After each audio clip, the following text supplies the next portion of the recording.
سب سے پہلی بات کہ گھر میں جو کھانا بناتی ہیں عورتیں، یہ لوگوں کے جسموں میں جاتا ہے اور یہی ان کے جسم کی غذا بنتا ہے۔ اس کھانے کے گھر کے لوگوں پر اثرات ہوتے ہیں۔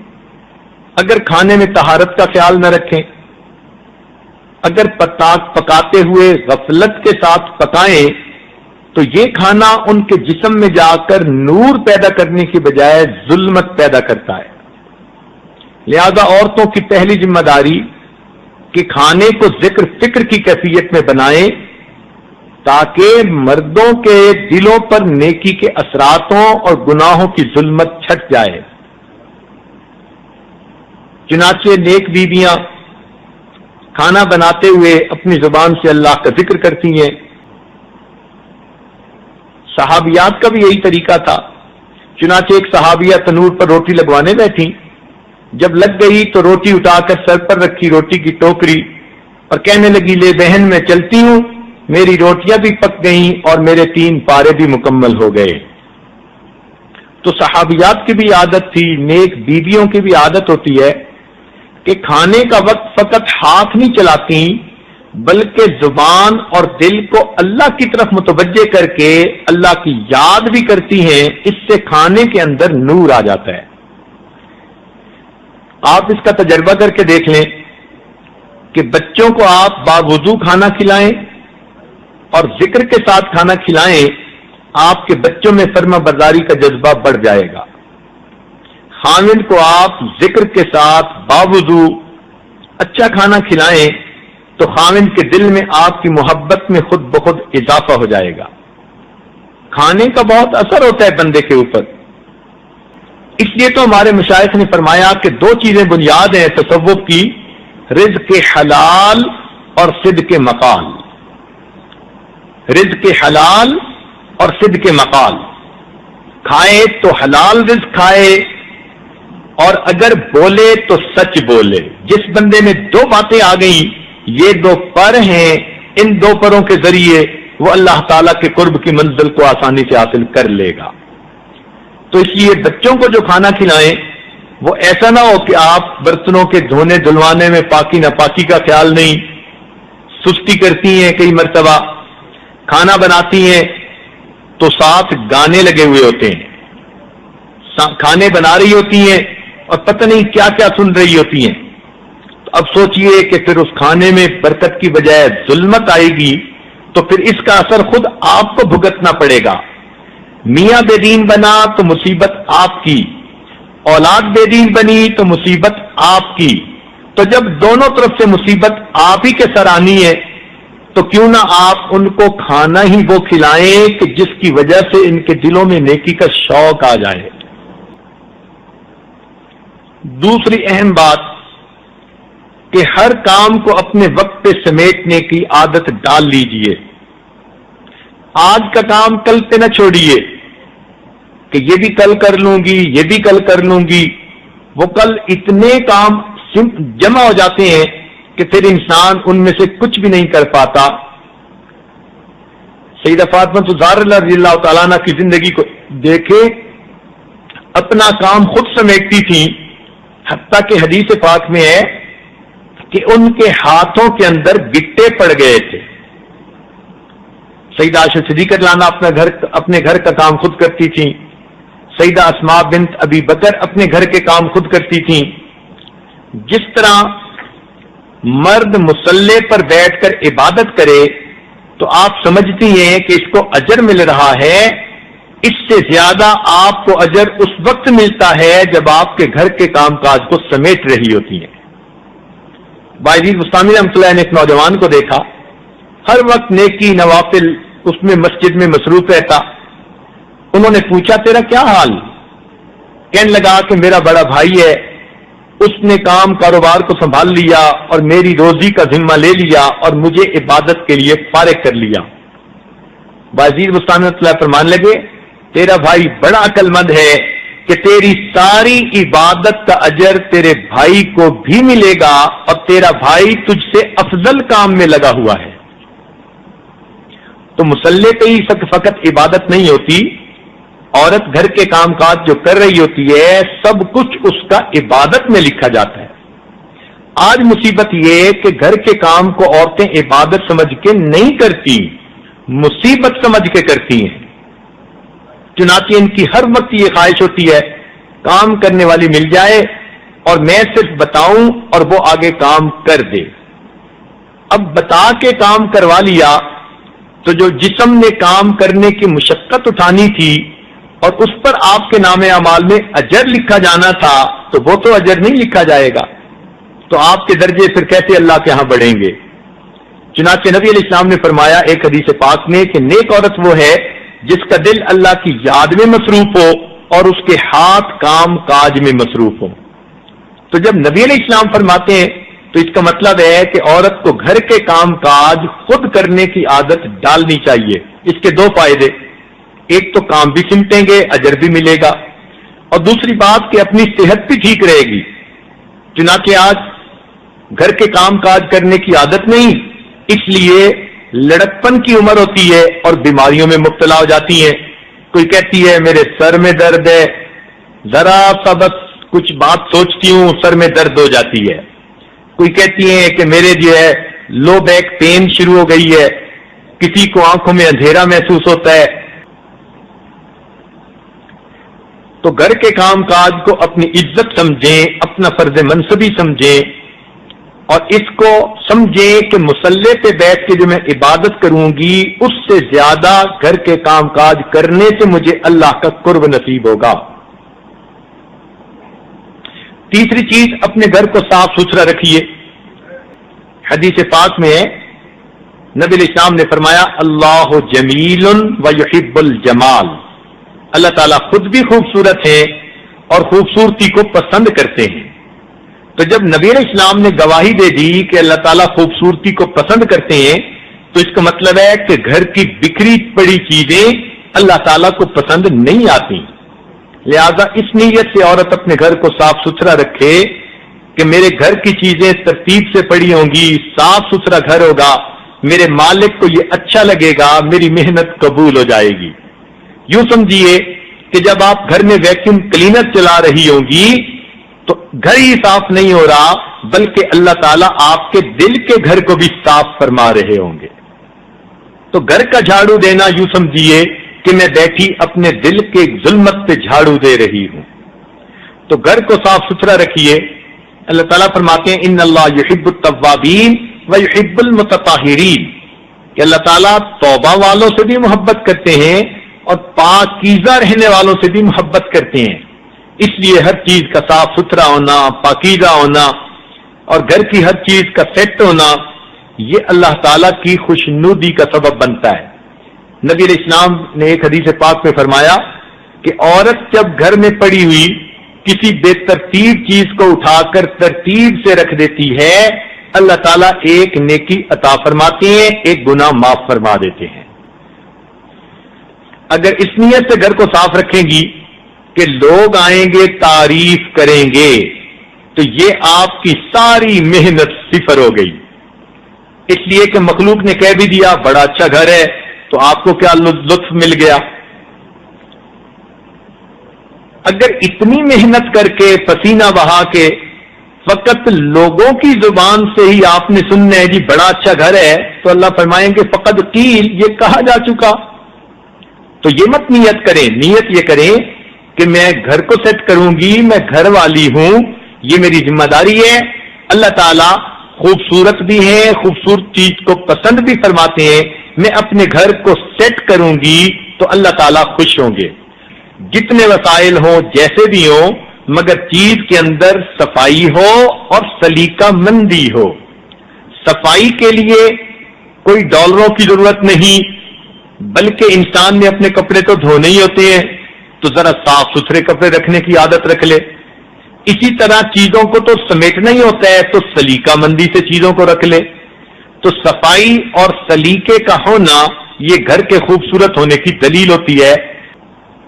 چوتھی بات، سنی سنائی بات آگے کرنے کی عادت اپنے اندر ہرگز نہ ڈالیں۔ کئی عورتیں ادھوری باتیں سن کے اپنے خاوند کو پہنچا دیتی ہیں اور بعد میں پھر کچی پڑتی ہیں۔ یہ بہت بری عادت ہے، ذرا سی بات سن کے اس کو آگے پھیلانا شروع کر دینا. ایسی بات جلدی نہیں آگے کرنی چاہیے. دل میں ہر بات کو نہ جانے دیا کریں. دل میں وہی بات جائے جو ٹھیک ہو، شریعت و سنت کے مطابق ہو. سنی سنائی باتیں جلدی سے ادھر کر دینا ادھر کر دینا، یہ عورت کے لیے مصیبت کا سبب بن جاتا ہے. پھر کی ہوئی بات، جی میں نے ایسے تو نہیں کہا تھا، پھر جھوٹ بولنا پڑتا ہے. حدیث پاک میں آتا ہے کہ بندہ جھوٹ بولتے بولتے ایسی کیفیت میں آ جاتا ہے کہ اللہ تعالیٰ فرشتوں کو فرماتے ہیں کہ جھوٹوں کے دفتر میں اس کا نام لکھ دیا جائے. 5واں پوائنٹ کہ جب بھی خاوند گھر سے رخصت ہونے لگے اس کو ہمیشہ دعا کے ذریعے سے الوداع کرے. فی امان اللہ کہے، دعا دے. جیسے ہماری بڑی عورتیں پہلے اللہ کے حوالے. یہ کتنی پیاری بات ہے کہ میری امانت اللہ کے حوالے. جب آپ نے اپنی امانت اللہ کے حوالے کر دی تو اللہ تعالیٰ محافظ ہے، وہ آپ کی امانت کی حفاظت کرے گا. آج کتنی عورتیں ہیں جو خاوند کو گھر سے نکلتے ہوئے یہ الفاظ کہتی ہیں؟ بہت کم. چونکہ نہیں کہتی اس لیے ان کے خاوندوں کی حفاظت بھی نہیں ہوتی. پھر روتی ہیں کہ جی خاوند باہر جاتے ہیں تو باہر ان کو زیادہ دلچسپی ہو جاتی ہے. بھائی آپ نے تو اپنی امانت اللہ کے حوالے ہی نہیں کی، اب آپ اللہ سے کیا توقع رکھتی ہیں؟ کیوں وہ ان کی حفاظت کرے؟ تو نیک بیویاں ہمیشہ خاوند اور بچوں کے گھر سے رخصت ہوتے ہوئے ان کو دعا دیتی ہیں.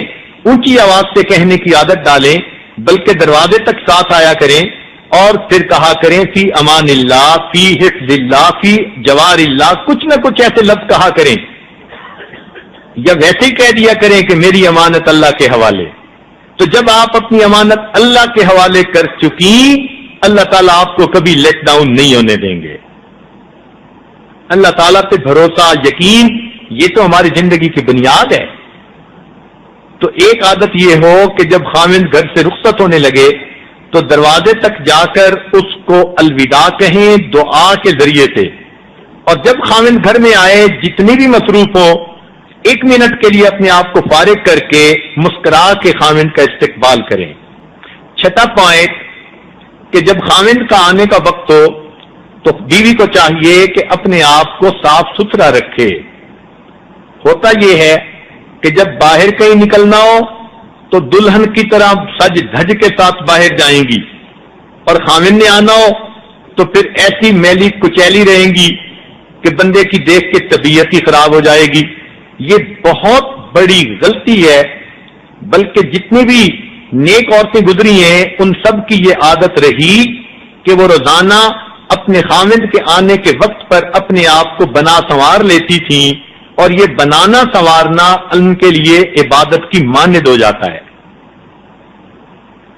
اس کا پتہ نہیں کیوں خیال نہیں کرتی. حالانکہ کتابوں میں بھی یہ بات بہت لکھی گئی اور نیک بیویوں کے بارے میں آیا.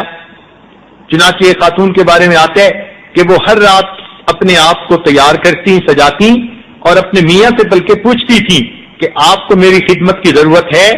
اگر وہ کہتے ہاں تو میاں کے ساتھ وقت گزارتی، اور اگر وہ کہتے نہیں مجھے نیند آ رہی ہے سونا ہے، تو وہ مصلے پہ کھڑی ہوتی اور ساری رات اپنے رب کے سامنے ہاتھ باندھ کے گزار دیتی تھی. تو یہ بننا سنورنا عورت کے گھر کے فرائض میں سے شامل ہے. اس میں سستی ہرگز نہیں کرنی چاہیے. باہر جائیں آپ تو سادہ کپڑوں میں جائیں. باہر زربرق لباس پہننے کی ضرورت نہیں. سادہ کپڑوں میں باہر جائیں گی، فتنوں سے بچ جائیں گی. یاد رکھیں، لباس کی سادگی عورت کے حسن کی حفاظت کا سبب بن جاتی ہے. لباس کی سادگی عورت کے حسن کی حفاظت کا سبب بن جاتی ہے. اس لیے دستور بنائیں کہ جب باہر جائیں تو کپڑے صاف ستھرے ہوں مگر سادہ ہوں. گھر میں ہوں تو پھر کپڑے اپنے خاوند کے لیے جو بھی پہن سکتی ہیں، مگر اپنے آپ کو بنا سنوار کے تیار رکھیں. اس لیے نبی علیہ الصلوۃ والسلام نے صحابہ کرام کو ایک دفعہ فرمایا، وہ اپنے لشکر سے واپس آ رہے تھے، مدینہ کے باہر آپ نے قیام فرمایا، اور قیام حالانکہ گھر بہت قریب تھے اور گھر جا بھی سکتے تھے، مگر نبی علیہ السلام نے فرمایا کہ نہیں، تم رک جاؤ اور اپنے گھروں میں اطلاعیں بھجوا دو تاکہ بیویاں اپنے آپ کو خاوندوں کے لیے تیار کر لیں۔ تو نبی علیہ السلام کی سنت سے پتہ چلتا ہے کہ عورتوں کے لیے یہ نبی علیہ السلام کی تعلیم ہے، گویا نبی علیہ السلام کی سنت پر عمل کریں گی۔ تو نیک بچیاں شرعی حقوق بھی پورے کرتی ہیں مگر اللہ کے حکم کو بھی مد نظر رکھتی ہیں، اس سے بھی پیچھے نہیں ہٹتی۔ تو مخلوط محفلوں سے بچیں۔ ایک اچھا دستور جس کہ اگر کسی کے ہاں خوشی کی تقریب ہو تو تقریب کے دن جانے کی بجائے آپ ایک دن پہلے چلی جائیں اور اپنی طرف سے ان کو کوئی ہدیہ اور تحفہ دے دیں اور ان سے کچھ وقت بیٹھ کے باتیں کر لیں اور ان کو کہیں کہ پردے کی مجبوری کی وجہ سے تقریب میں شرکت میرے لیے مشکل ہے، اس لیے میں ایک دن پہلے آ گئی کہ میں آپ کو مبارکباد دے دوں۔ اسی طرح اگر کسی کے ہاں غمی کی کوئی بات ہے تو غمی والے دن جانے کی ضرورت نہیں، اس لیے کہ اس دن عام طور پہ گھروں میں بے پردگیاں ہوتی ہیں، لوگ مسئلے مسائل پردے کے ان کو کوئی خیال نہیں کرتے، لہذا غمی کی کیفیت میں آپ دوسرے دن جانے کی عادت بنا لیں اور ان کو جا کے فرصہ دیں اور بتائیں کہ میں کل نہ آئی اس لیے کہ میرے لیے پردے کا معاملہ تھا۔ تو جب آپ رشتہ داروں کو یہ بات بتا دیں گی کہ مخلوط محفلوں میں مجھے نہیں آنا، جہاں مخلوط محفلیں ہیں آپ خوشی کی تقریب میں ایک دن پہلے جائیں اور تحفہ دے کے آ جائیں، اور غمی کی تقریب میں ایک دن بعد میں جائیں، کیونکہ دوسرے دن پھر پردے کا اتنا پرابلم نہیں ہوتا جتنا پہلے دن ہوتا ہے۔ تو اس دن آپ فرصے کے چند الفاظ کہہ کے آ جائیں، آپ کی رشتہ داریاں بھی قائم رہیں گی اور آپ کا پردہ بھی قائم رہے گا، یعنی آپ نے بندوں کو بھی راضی کیا اور بندوں کے پروردگار کو بھی راضی کر لیا۔ اپنے میاں کو اللہ کے راستے میں خرچ کرنے کے لیے کہتی رہا کریں، اس لیے کہ صدقہ بلاؤں کو ٹالتا ہے، صدقے سے رزق میں برکت ہوتی ہے۔ حدیث پاک میں آتا ہے نبی علیہ الصلوۃ والسلام نے قسم کھا کر فرمایا کہ صدقہ دینے سے انسان کے مال میں کمی نہیں ہوتی۔ اب بتائیے، اللہ تعالیٰ کے محبوب ویسے ہی کہہ دیتے تو کافی تھا، لیکن اللہ کے محبوب نے، اس صادق الامین نے قسم کھا کر فرمایا کہ صدقہ دینے سے انسان کے مال کے اندر کمی نہیں آتی۔ تو اس لیے اپنے خامد کو اس صدقہ کے بارے میں وقتاً فوقتاً کہتی رہیں، کبھی وہ پریشان آ لو تو اس کو مشورہ دیں کہ کچھ صدقہ اللہ کے راستے میں کر دیں۔ صدقے کا یہ مطلب نہیں ہوتا کہ جو کچھ ہے سارا کچھ دے کے فارغ ہو جاؤ، بلکہ آپ نے اگر ایک پیسہ بھی خرچ کیا اللہ کے ہاں تو وہ صدقے میں شمار کر لیا جائے گا۔ It's not the thing which counts, it's the thought. پیسے کو اللہ تعالیٰ نہیں دیکھتے، وہ تو یہ دیکھتے ہیں کہ نیت کتنی اچھی تھی۔ خود بھی اللہ کے راستے میں خامن کی اجازت سے دینے کی عادت ڈالیں، اپنے بچوں کے ہاتھوں سے بھی دلوایا کریں۔ کوئی غریب عورت آ جائے، پیسے دینا چاہتی ہیں، اپنی بیٹی کے ہاتھ پہ رکھ دیے، بیٹی جاؤ دے کے آؤ، تاکہ بچی کو سبق مل جائے کہ میں نے بھی اللہ کے راستے میں خرچ کرنا ہے۔ یقین کریں کہ ہمیں جتنا اللہ نے دیا ہے اس کے بالمقابل اللہ کے راستے میں ہم بہت کم خرچ کرتے ہیں، جبکہ اللہ فرماتے ہیں وفی اموالہم حق معلوم للسائل والمحروم، مگر ہم تو جتنا کچھ ہوتا ہے نہیں دیتے۔ حدیث پاک میں آتا ہے اللہ تعالیٰ کچھ لوگوں کو ان کی اپنی ضرورتوں سے زیادہ رزق اس لیے دے دیتا ہے کہ وہ غریب، یتیم، بیواؤں اور ان کے اوپر خرچ کریں، وہ ان کا رزق ہوتا ہے۔ اللہ اس کو پہنچا دیتا ہے کہ تم ڈاکیے کی طرح ڈسٹریبیوٹ کر دینا، اس کو پوسٹ آفس اللہ بنا دیتے ہیں۔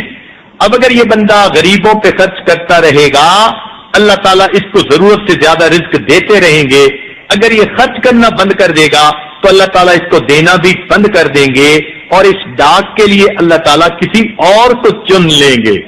چنانچہ ہم نے دیکھا بعض لوگوں کے کاروبار بڑے اچھے ملینرز ہوتے ہیں، پھر ایسی بات ہوتی ہے کہ کوئی اکنامک پرابلم آئی، کوئی سلمپ آیا، سارا کچھ ان کا ڈوب جاتا ہے، پھر پھوٹی کوڑی کو ترستے ہیں، کہتے ہیں حضرت پتہ نہیں لاکھوں لوگوں سے لینے تھے، آج لاکھوں دینے ہیں۔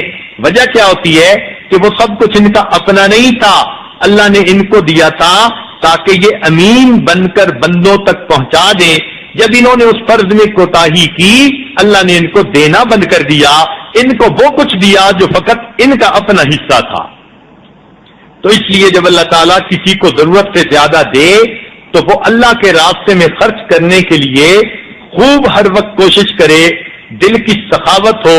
یہ دل کی سخاوت اللہ کو اتنی پسند ہے کہ نبی علیہ السلام کے پاس حاتم طائی کی بیٹی گرفتار ہو کر آئی تو اللہ کے محبوب کو بتایا گیا اس کا والد بڑا سخی تھا۔ اس بات کو سن کر اللہ کے نبی نے اس بچی کو آزاد کر دیا۔ وہ کہنے لگی کہ میں اکیلی کیسے جاؤں؟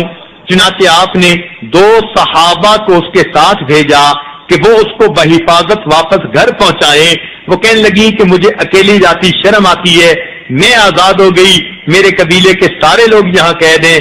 نبی علیہ السلام نے اس بچی کی بات پر قبیلے کے سارے لوگوں کو معاف فرما دیا۔ تو سخاوت اللہ تعالیٰ کو اور اللہ کے محبوب کو اتنی پسند ہے پہ بیٹھنے کی عادت ڈالیں۔